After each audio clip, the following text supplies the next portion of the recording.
we have doors. We have now got our folding doors installed, all dialed in, looking great, ready to go. Those just went in yesterday. So the next thing to do is to actually seal them off and close them off so nobody can use them. We got to make sure that these things stay protected and stay safe for the rest of construction. The front door company is actually just here installing the pivot door. So let's just go around the corner and have a look and see what's going on with that. All right, it's not quite set up and ready to go yet. In fact, in order to get this door to work, we actually have to have all the glass installed because that actually is part of the structural integrity of the door assembly itself.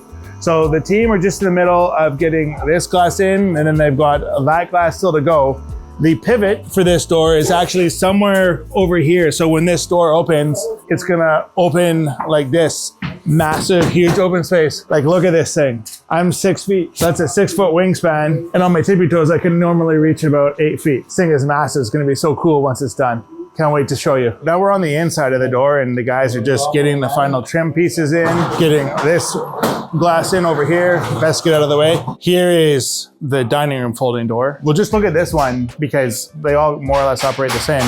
So one thing that you should know if you're considering buying a folding door is if you hope to have a door on the inside that is, you know, what we would call active in terms of having a handle and it swings open and close or whatever else, it only works with odd number panels.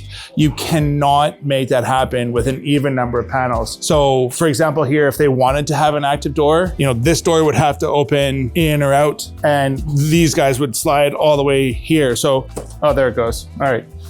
Heaven forbid I break this freaking thing. It's not inexpensive. Nice, smooth action. Off it goes. With these doors, they always recommend that you kind of stack them out like that. You don't try to open it all at once. You kind of have to do one at a time because otherwise you put too much tension and torque on the actual doors. But now, just like that, the inside comes outside. And so what we've designed and what we'll be doing is this patio will be built up on sleepers so that actually the tile here is going to be almost perfectly flush with this threshold. And by the time we have the tile on this floor here, I'm guessing all we're going to see is about like 3/4 inch piece of aluminum, which is going to look really, really amazing. We are upstairs and we have got a ton of stuff done up here. We have got the ceilings redone. Remember last week, we needed to pull these down to get them flat for the recessed blinds that will be going in over yonder. In here, in the bathroom, we've got radiant floor, which will also get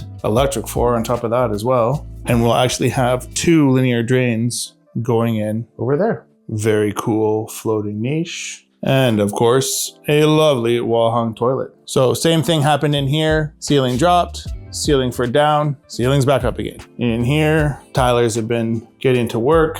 So the drywallers putting up the den shield. So those are the drains right there. And in here, we have got the floor filled in and we're getting started to building this up again because this is gonna be a raised platform. We've got the rough-in for the deck-mounted tub filler and for the drain for the tub. We've got window liners installed and drywall where drywall goes in here. Thanks for watching. Stay awesome. Have a great day.